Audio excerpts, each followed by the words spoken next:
I'd like to welcome everybody to the February meeting of the Murfreesboro Parks and Recreation Commission. At this time, we'll call the meeting to order. As always, we'll start with the Pledge of Allegiance and prayer, and Eddie Miller has agreed to lead us in that. Eddie, thank you. All right. Let's pray. Lord, we thank you for your many blessings. We ask that you help us use our blessings to help others. Please be with us today as we make good decisions for our city and community. Also, we ask that you be with world leaders as they make these same decisions also. Help there be peace in the world and goodwill to all. Amen. Amen. Say the pledge, please. I pledge allegiance to the flag of the United States of America and to the republic for which it stands, one nation under God, indivisible, with liberty and justice for all. Thanks, Eddie. First item under new business is something that we get to enjoy every year now for 10 years. Melinda Tate is going to come forward and make some presentations for donations resulting from the middle half. Melinda, welcome. Thanks for having me.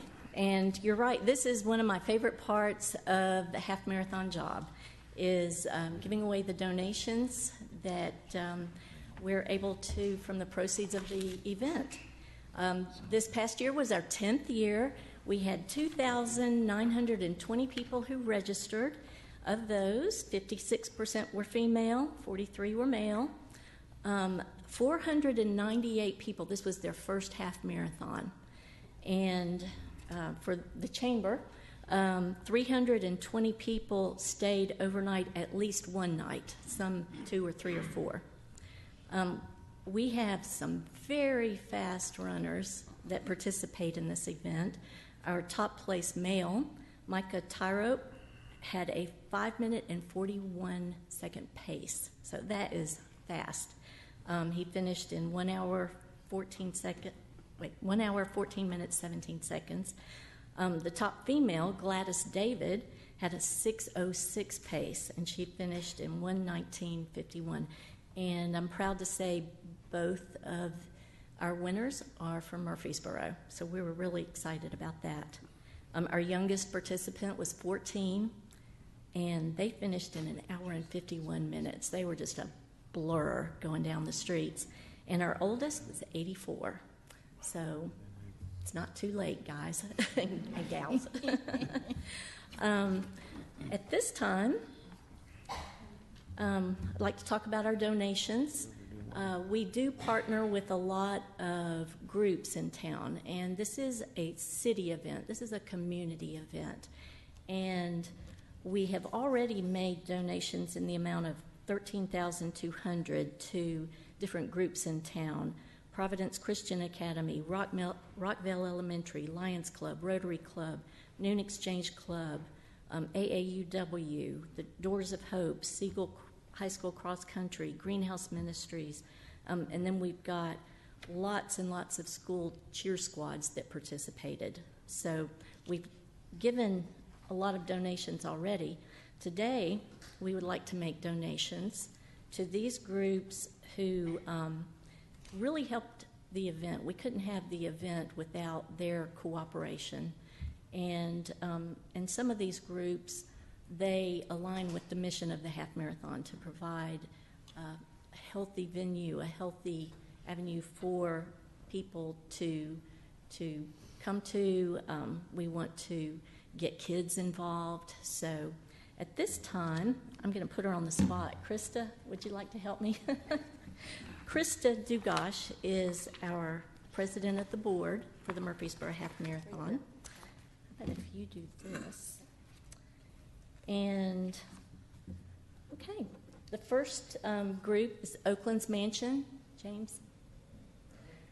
Oakland's puts up with 3,000 runners in their front yard, and we appreciate that. They have to put any weddings on hold for a few hours until we get through there, but sometimes they'll have characters dressed in the dresses and the soldiers, and it's really great for the runners to come by one of our sites in Murfreesboro. It just makes us a little different from everybody else. Thank you so much. Thank you, Melinda.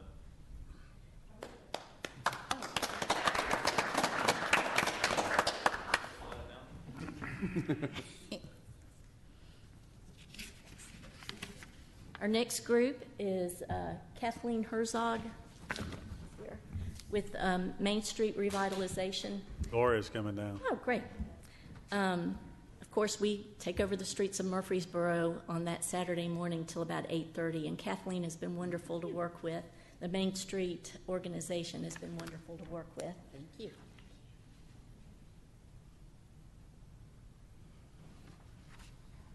And coordinating the Saturday market that morning with our runners and the vendors, it's I think we got it down to a science now. It's nice to be able to work together on that. Our next group is, he's not here, the Triborough Kids Race Series. Charlie Apigian, will get his check to him. The Rutherford County Convention and Visitors Bureau, again, we pretty much take over for 2 days. We hold our packet pickup there. A lot of our runners have never been there before. Some have never been to Murfreesboro before, so this is their first look at what Murfreesboro has to offer, and it's such an awesome facility, and we appreciate being able to have our packet pickup there.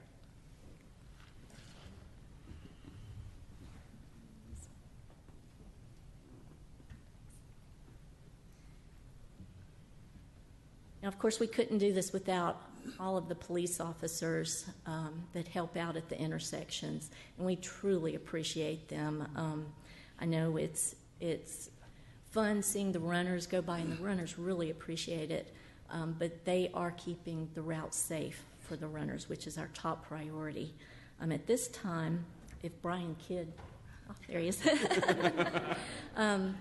The 100 Club is a benevolent fund for the police department, and it's for families of fallen officers. And we'd like to make a donation at this time. Thank you, Linda.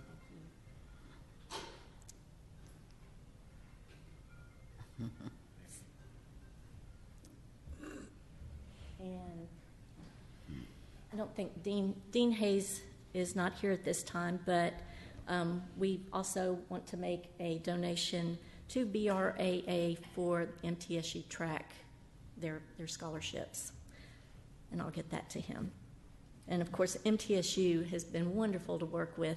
We start and finish there, and the parking is wonderful. To be able to start and finish in the same place we don't have to worry about shuttles or anything like that. So that's been wonderful. MTSU is a great partner. This next group, they all have programs that help out kids and young adults, and they get the kids started, and some are disadvantaged, but they are all doing a great job, and we want to, these are small donations, but whatever we can do to help get the kids started and healthy and thinking early about being healthy and active. Yeah. The first one is Learn, and the second, Rutherford County Track Club, Girls on the Run, Middle Tennessee chapter. Possibility Place. And Endure Athletics. So these people help with the future fitness of Murfreesboro. I'd like to thank all of them.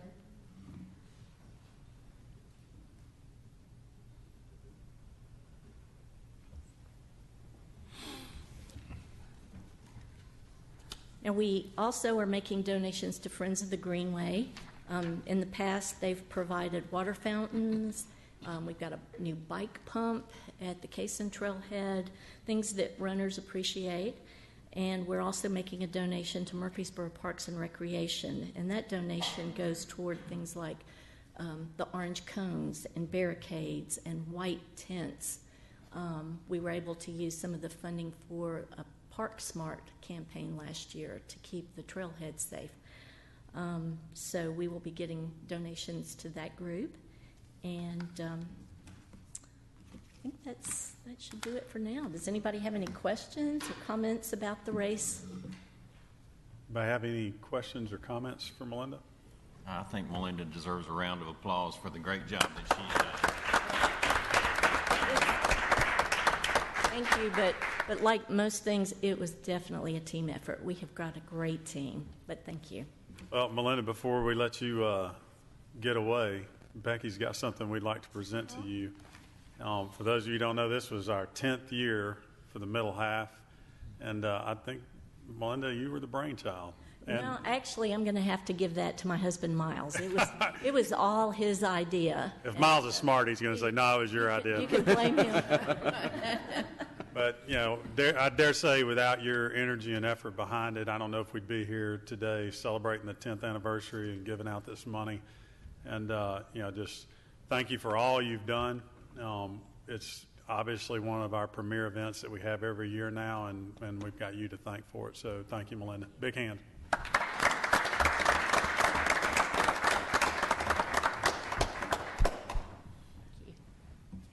Thanks, Melinda. Thank you. We'll invite all of our guests to stay with us if you'd like, and if not, feel free to step out.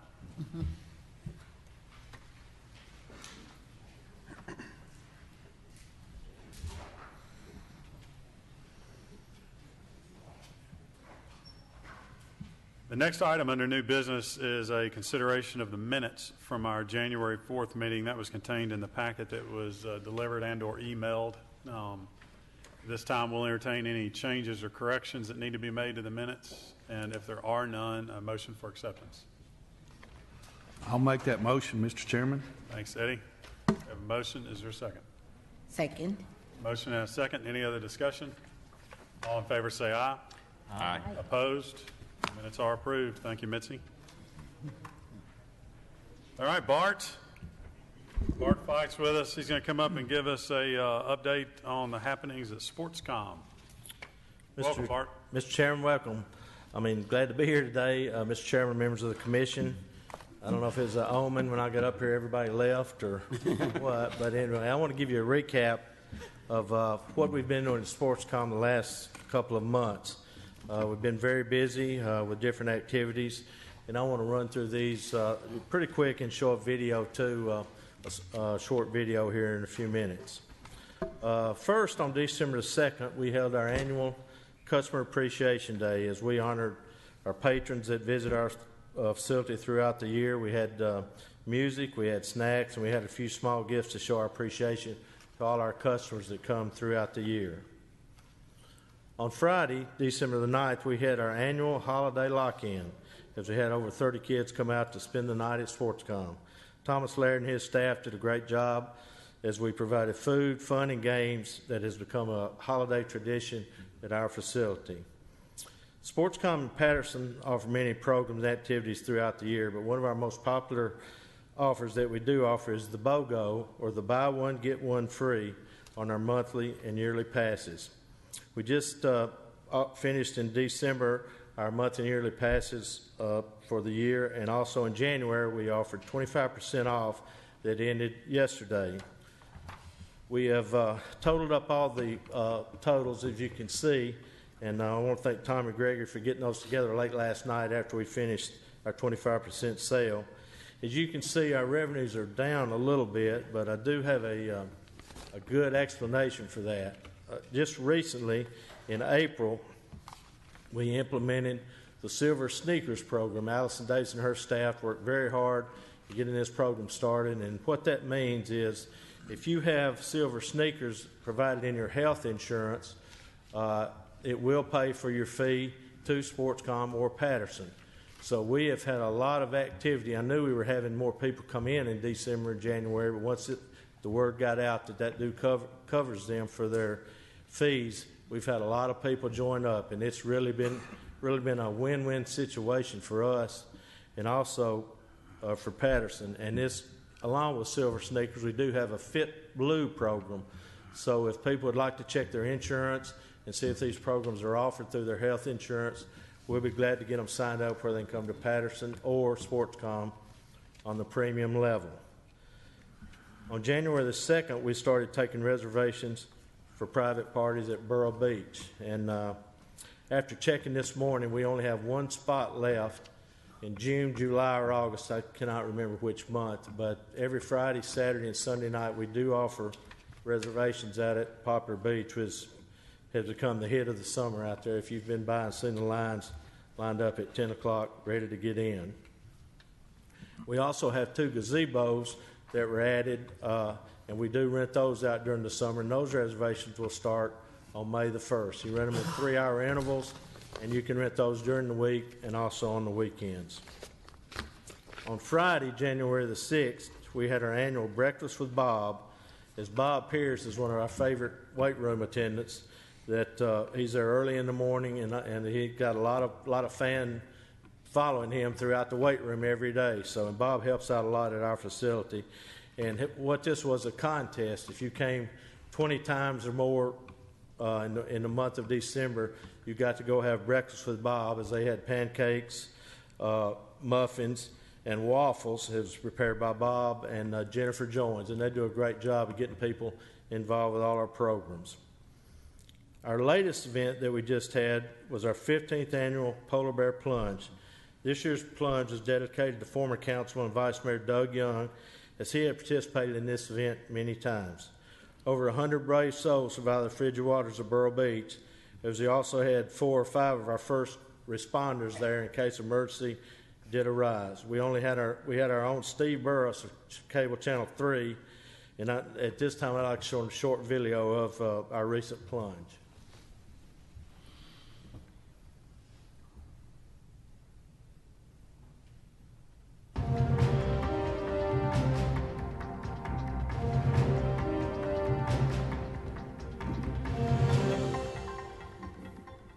The annual Polar Bear Plunge took place, as always, the first Saturday of the year, January 7th, 2017. This year was the coldest on record, with the air temperature being 14 degrees, wind chill 8 degrees, and water temperature a frigid 38 degrees. But what helped warm everybody up was the plunge this year was dedicated to the late Vice Mayor Doug Young, a longtime City Council member and multiple Polar Bear Plunge jumper. His close friend and co-jumper, Judge Ben Hall McFarland, dedicated this year's plunge at a City Council meeting. Every year, they've been doing it for like 15 years, they have a polar plunge at the Sportscom. And you take some goods, some food, and I know Doug and I started the second year they had it. I didn't do it the first, but after the second year, we would do it every year. And we're doing it this year in memory of Doug. He was very faithful. Yeah, it's a tough year, but we had this T-shirt made with where Doug and I jumped another year. We're jumping for Doug this year. Doug was a big supporter of this Polar Plunge and the food bank here that it supports. His enthusiasm is just infectious. Cold weather like this, that was that much better. He got that much more excited. And so he was just one of a kind, and we just miss him an awful lot. Well, when I first got elected to City Council, that was one of the things Doug says, okay, look, you got to do this with me. So did it with him most every year, and it was something he looked forward to. I mean, he was so excited when it came time around to do it. So, you know, it's bittersweet. We're coming out and jumping for Doug, and we'll continue that tradition. But, you know, you look through all the pictures, or you see him on the wall and see him up there, and so it's, you know, still that sort of sting that you see that he's not here, but we're proud to jump for him today. This year, Sportscom Superintendent Bart Fite introduced for the first time the Doug Young Public Service Award. It was presented to Michael Warren of Boy Scout Troop 398 of St. Mark's United Methodist Church. Doug Young's wife Susan and his two sons Matthew and Andrew were there to present the award. Doug was my best friend, and there's just a big hole in my life right now as I'm trying to adjust to not having Doug anymore, but he left such a legacy. You have to be appreciative for what he did for the community, with his family, anybody that was around him. Everything he touched, he made better. When he found out he had this terrible cancer, he really taught us how you should die. He was always as good a mood as anybody you could expect. So he just is a sterling example in any way you could think of. And, as always, I went around to get the mood of the jumpers prior to the plunge. This is my third year to come. I'm surviving cancer 2 times, and so this just gives me a great opportunity to do big girl things. I love it. The Polar Bear Plunge, donating to the Greenhouse Ministries. This is great stuff. This is my first time, honestly. I'm going to dive off the diving board. I kind of feel excited and nervous at the same time. I'm hoping to get to jump off the diving board this year. Because of the unusually cold temperatures, there seemed to be a common theme of people not showing up for the plunge. The 2 people that kind of wanted to do this are not even here. They're not even here. We're stuck doing it. We're doing it. Well, my friends were coming from school, but I think they chickened out last night. The first year I had a team. The second year my team was smaller. This year with the weather, everybody's like, send me the pictures. We got a big lighthouse! Yo, VIP. Last word? Let's kick it. Ice, ice, baby. Ice, ice, baby.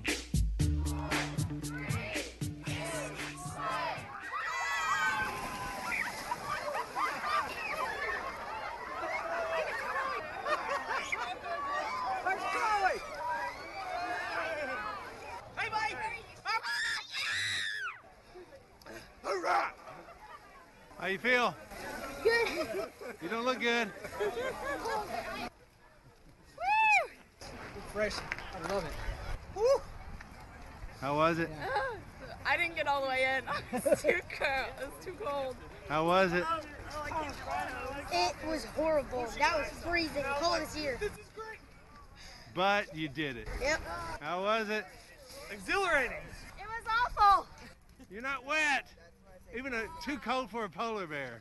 15 degrees. Should have told me to get out of there. Yeah. Should have told me to go. This boy's crazy. It's like a second igloo. It's cold. Oh my God. All right, y'all go get warm. Thank you. Thank you.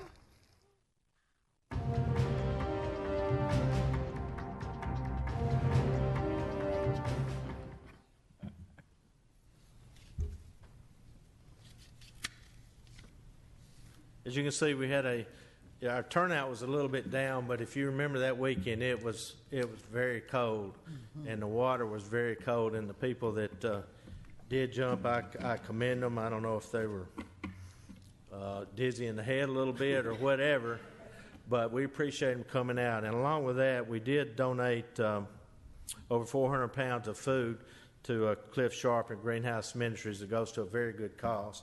So it was a very exciting time for our Polar Bear Plunge. Now up to modern times, a few months ago. If you've been down Memorial Boulevard lately, you've seen all the activity going on. As we're preparing the miracle fields there out front, and we're also adding over 100 parking spaces to the sides of Sportscom, which will be done here in a couple of months. And even David Price had come out a couple of weeks ago so he could see the progress of the miracle field. We're all very excited about this project. and we look forward to getting that started around April. We also wanted to mention that we do have room still for the coffee marathon, which you can register at Sportscom or at the Wilderness Station, or you can register online at runsignup.com. So that's the coffee marathon where you do a couple of stretches and exercises and stuff and get your coffee. And at that coffee shop, they'll sign your map right there, and you'll get a free mug who's made by our own a person that does come to Sportscom that mows those. He's got his own shop that makes these coffee mugs. So it's been very, very exciting. We are now even started baseball sign-ups last week out at Sportscom for the Murfreesboro Little League, and also we're right in the middle of basketball season. So as you can see, we've been very busy and looking forward to spring, and even summer will be here before you know it. And I want to say that our staff and everyone with us appreciate your support on all our programs and what you do for the community. And I'll be glad to answer any questions if you have any. Thanks, Bart. Any questions or comments for Bart? The video is awesome. Thank you. Thank you. Thanks, Steve Burris and Cable 3. Thanks, Bart. Next item under new business is a consideration of a cultural arts laureate program. Pam Williams is here to tell us all about it. Pam? Hello. Thank you for sharing that video, Bart. That was awesome. So I am here to seek approval today for the Cultural Arts Laureate Program, which is an opportunity to honor and engage our local artists. So I'm going to talk a little bit about exactly what that means and what that is. So a lot of people, as I've been talking about this new program, have asked me, what exactly is a laureate? It's a word I think we hear a lot, but don't always exactly know how to define it. So a laureate is a person who is honored with an award for outstanding creative or intellectual achievement. So that's what a laureate is, and then a laureate program kind of takes that and adds an opportunity for the artist to engage their community.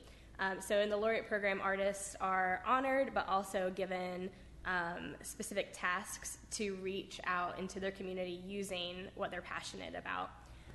Most people have heard of a poet laureate. That's the most popular kind of laureate, but there's all kinds of laureates, and I'm going to talk about that a little bit. But laureates can be appointed by countries or states or cities or any kind of entity that wants to appoint one. So there are lots of cities that have laureate programs, and I have a couple that have really inspired me in this process of thinking about starting one for Murfreesboro. So one is Tampa, Florida, which is where I grew up, and they have a really successful photography laureate program where they appoint a couple of photography laureates a year, and their main goal with that is that they like to use that to create a public collection of what it's like to live in Tampa. So every year when they appoint their photography laureates, they ask them to take photographs that represent what it's like to live there in that year in a unique way. And so after they've been doing that for a long time, many years, they have a visual collection of what it's like there every year, taken by different artists that live and work there. Another city that really inspired me is Knoxville, Tennessee, and in 2016 they just started their Poet Laureate program, and they asked their Poet Laureate to serve as the public voice of Knoxville and to create city-specific works and participate in literacy outreach and education. And so they really ask their laureate to be their voice for them, but to also engage their community to enrich the citizens with poetry and with opportunities to engage in poetry. And then another city that's really inspired me is Portland, Oregon, and they have a more general, just creative laureate, and they ask their creative laureate to focus on the cultural health of their city and to look at what the city needs and then engage the citizens in broad conversations and give them access to creative culture. And so they ask them to really look at what's going on in the city at that point and then engage the community in a creative way about it. So those are a few cities that have really inspired me, but then what Murfreesboro's laureate would look like is that we would start ours with the fiscal year, so we would run from July to June and have a one-year term, and we would appoint 3 laureates, a poet laureate, a painter laureate, and a photographer laureate to have one-year terms in Murfreesboro. And they would have, what they would get out of it is they would get the honor of the laureate title, which looks really great on an artist's resume or CV.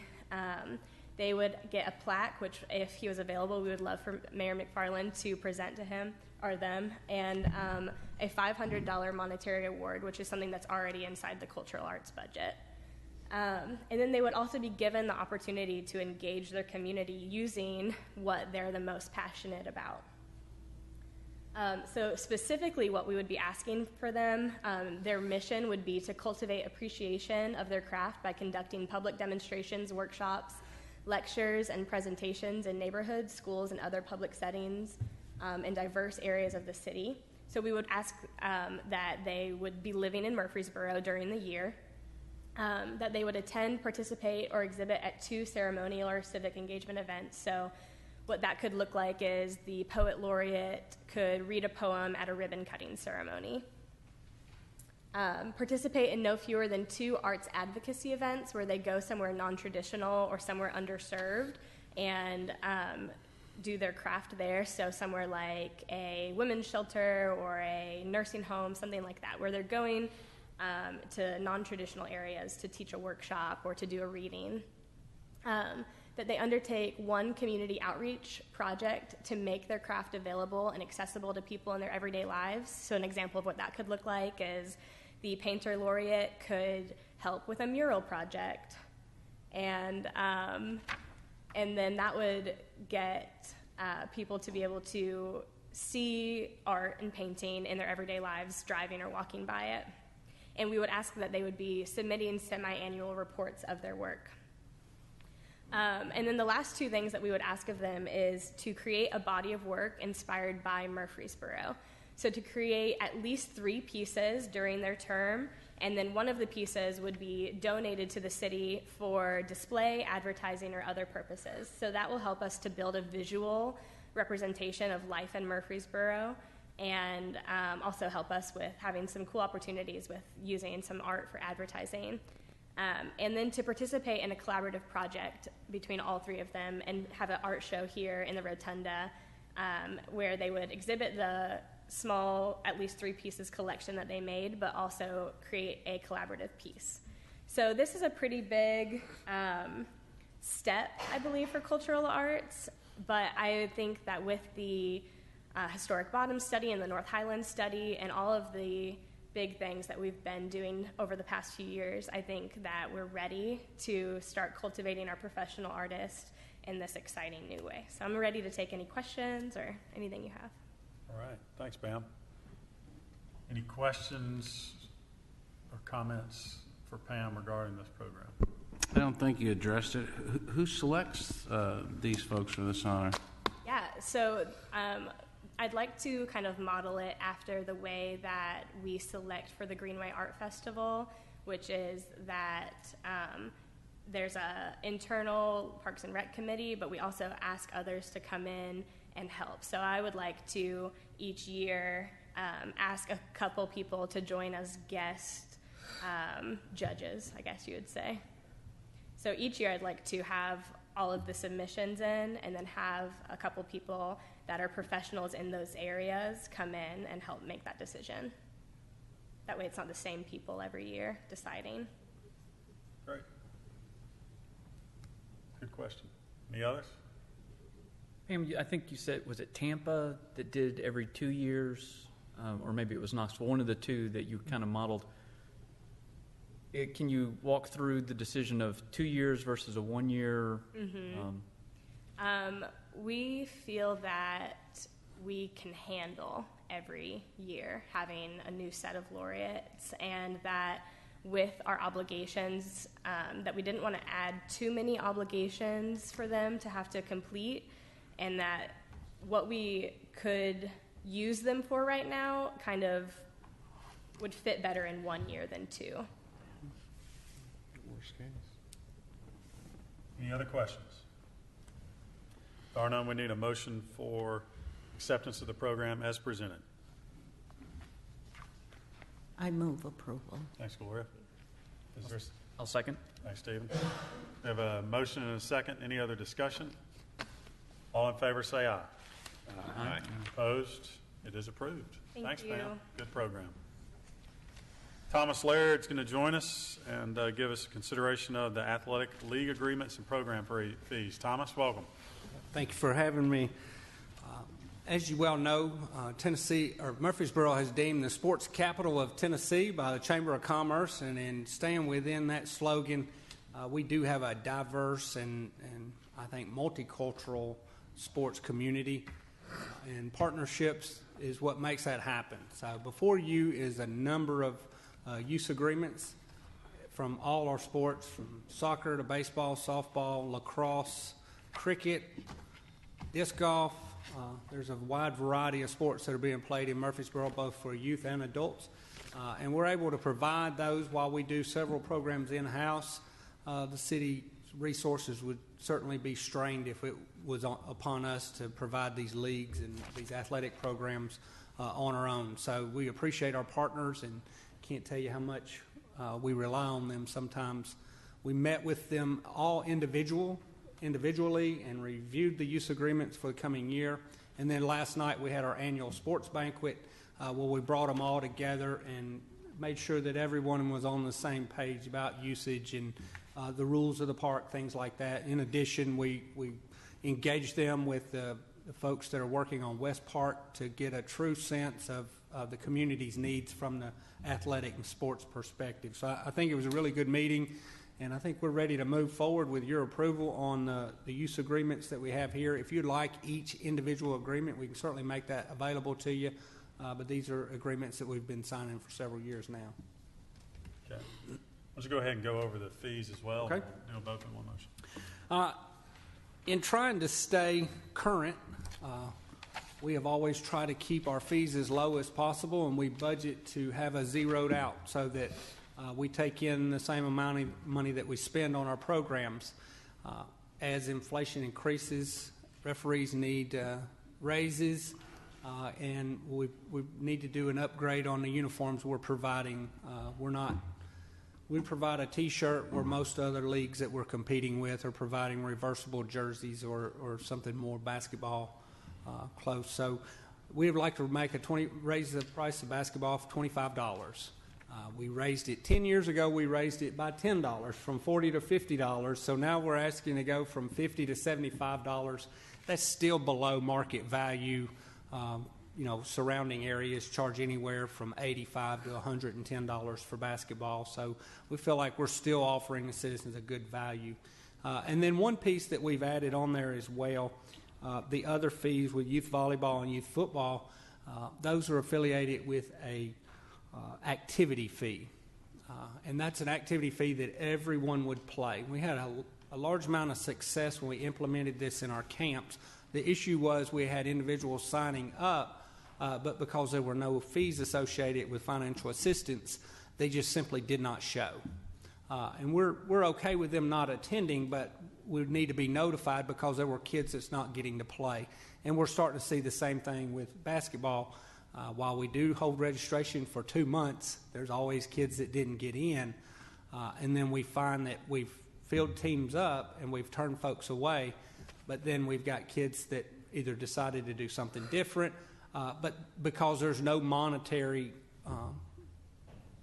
put on that, they just don't feel the need to notify us or let us know. So we're kind of in limbo unless we reach out. So we found that a $10 activity fee will cover the cost of uniforms, and that's a direct cost to the city. So we offset that with the $10 fee, but primarily it's just to let everybody participate and pay something so that there's an accountability there.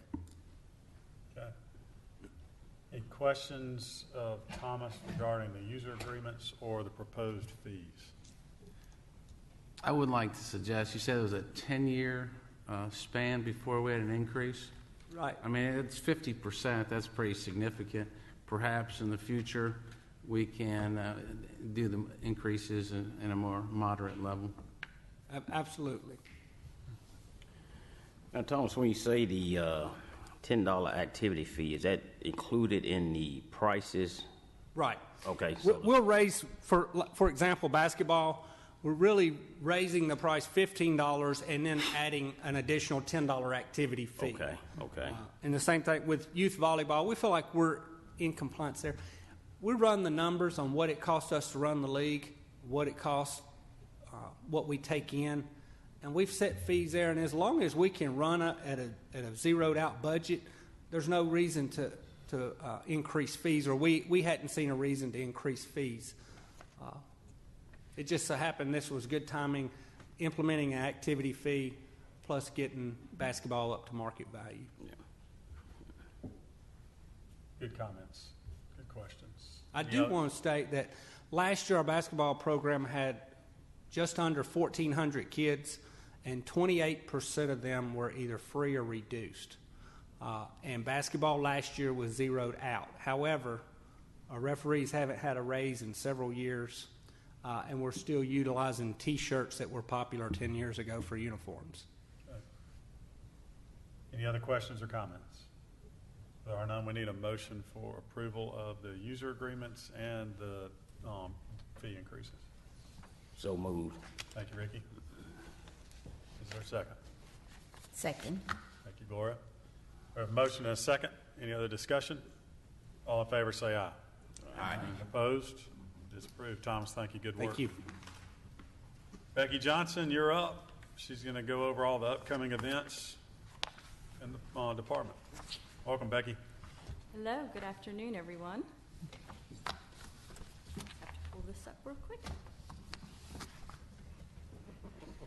Okay, starting with our first upcoming event, we have this Saturday, February 4th, from 11 to 3 p.m. It is a free open house at Bradley Academy Museum and Cultural Center, and they will have displays representing the past, present, and the future with tours, food, artwork, spoken word, invention, and community tables. So it will be fun for all this Saturday, February 4th, 11 to 3 at Bradley Academy. Then we will have a Valentine tea at Cannonsburg Village on Wednesday, February 8th. That is from 4 to 6. And it is for those who are age 7 and up. There is a $2.50 per person fee for this program, and they do ask that you call ahead and make reservations at Cannonsburg Village, which is 615-890-0355. Then we have Winter Wonderland Party for preschoolers. It's just this time of year where the kids are about over winter. They're ready for spring, so it's just something to make winter fun again. And that is Saturday, February 11th at 10:30 a.m., and it is geared for children who are ages 3 through 5. It is $3 per child, and reservations are required for that as well. And you can call 615-217-3017 to make reservations for Winter Wonderland Party for preschoolers. Then you are all invited to another open house, which is at Gateway Island, Saturday, February 11th, from 11 a.m. to 4 p.m. And they'll just have everything open there at Gateway Island, the reception center, the kitchen, and they can give tours. So this is for anybody who may be looking for it as a wedding venue, corporate picnics, or people who have just always wondered what exactly was inside the reception center as they're walking around the Gateway Island. So it's a good opportunity to just stop in Saturday, February 11th from 11 a.m. until 4 p.m. Then also at the Gateway Island, we have a new cool event this year, Valentine Vows at Gateway Island. So obviously on February 14th for Valentine's Day, you can say I do all over again or for the first time. What they're doing is they're renting it out for 1-hour sessions. There's a $50 fee for that 1 hour. And just come bring yourself, just a handful of people and your own officiant and get married or renew your vows. You do need to make reservations, so you contact the Greenway office at 615-893-2141 for Valentine Vows. Then Cultural Arts, or Perform Murfreesboro, I should say. The next production is Junie B. Jones, the musical, and we have auditions for that on Wednesday, February 22nd, or Friday, February 24th. It starts at 6:30. You just come to either Wednesday or Friday, February 22nd or 24th. It is for ages 6 through 13, and we just ask that they come prepared to sing a song and to read a little part of a script for their audition. So we're calling everyone ages 6 to 13 for the Junie B. Jones the Musical auditions. And for more information on the programs that I mentioned and everything else that we have going on in Murfreesboro Parks and Recreation, you can go to any one of our Facebook pages or download the Winter Rec Connection at murfreesborotn.gov/parks. Thanks, Becky. Thank you. Is there any other business to come before the commission? Good timing, Rick. We'd like to welcome Rick We'd like Lance. to welcome Councilman Lance. Surely that's not going to be the way it goes. We grew up together, Ricky. That's pretty much part of the course with Rick. That's it. That's it. He always This does. stuff's easy, man. Golly, this is Easy easy. meeting, wasn't it? Yeah. Does that count being here? I think it does. He'll That's get how he paid. got through school, Bill. He'll get paid the same amount we do, Bill. All right, well, if there's no other business to come before the commission, thanks to everyone, and we stand adjourned.